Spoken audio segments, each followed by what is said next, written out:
أعوذ بالله من الشيطان الرجيم بسم الله الرحمن الرحيم. Lahirnya si mungil memang saat yang dinantikan. Oleh karena itu, apabila dianugerahi anak, baik laki-laki maupun perempuan, hendaknya kita bersyukur kepada Allah Azza wa Jalla. Selain itu, setiap muslim dianjurkan memberitahu saudaranya sesama muslim yang dikaruniai anak ketika dia belum tahu bahwa anaknya telah lahir. Hal ini termasuk bentuk menyusupkan kebahagiaan ke dalam hati seorang muslim.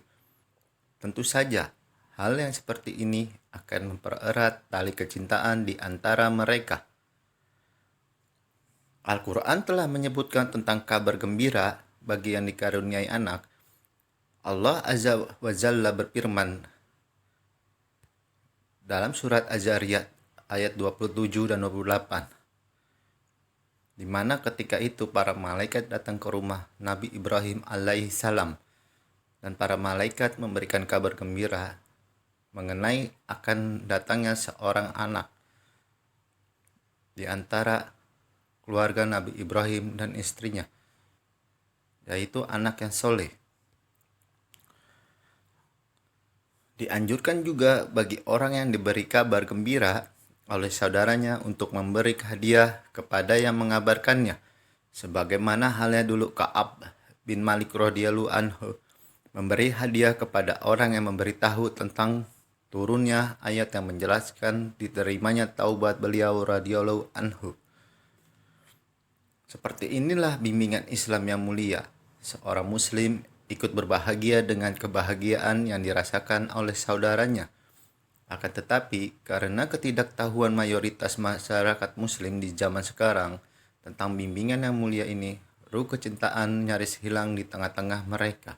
Sebagai gantinya, muncul sikap acuh tak acuh, bahkan kedengkian. Di samping dianjurkan memberitakan kelahiran anak, alangkah bagusnya disertai dengan memberi tahniah atau ucapan selamat. Perbedaan antara memberi kabar gembira dan ucapan selamat, memberi kabar gembira ialah memberitakan kepada teman yang dikaruniai anak bahwa anaknya telah terlahir keadaan ia belum tahu. Adapun tahniah atau ucapan selamat adalah mendoakan kebaikan bagi anak saudaranya setelah dia mengetahui kelahiran anaknya. Sebatas pengetahuan, tidak ada satupun hadis dari Rasulullah Shallallahu Alaihi Wasallam yang menyebutkan tentang tahniah. Yang ada adalah atsara, yaitu ucapan dan perbuatan sebagian tabi'in. Misalnya, atsar dari Al-Hasan Al-Basri bahwa ia ditanya tentang tahniah, apa yang semestinya diucapkan oleh Hasan berkata, ucapkanlah, semoga Allah Azza wa Jalla menjadikan anak ini diberkahi bagimu dan bagi umat Muhammad Sallallahu Alaihi Wasallam. Hadis diriwayatkan oleh At-Tabrani. Akan tetapi, tahniah ini bukan sesuatu yang sunnah, apalagi keharusan, karena landasannya adalah atsar dari sebagian tabi'in, bukan hadis Nabi Muhammad Sallallahu Alaihi Wasallam. Tidak pantas pula apabila tahniah hanya diucapkan kepada yang dikaruniai anak laki-laki dan tidak diucapkan kepada yang dikaruniai anak perempuan. Hendaklah tahniah diberikan kepada yang dianugerahi baik laki-laki ataupun perempuan, ataupun ia sama sekali tidak mengucapkan tahniah kepada yang dikaruniai anak baik laki-laki maupun perempuan. Hal ini dilakukan untuk menjauhi kebiasaan orang jahiliyah yang kebanyakan mereka memberikan tahniah terhadap kelahiran anak laki-laki dan mengucapkan tahniah terhadap kematian anak perempuan, bukan ketika kelahiran. Sebab menjeritnya bayi ketika lahir, perlu diketahui sebab seorang bayi menjerit ketika dilahirkan adalah karena ditusuk oleh syaitan.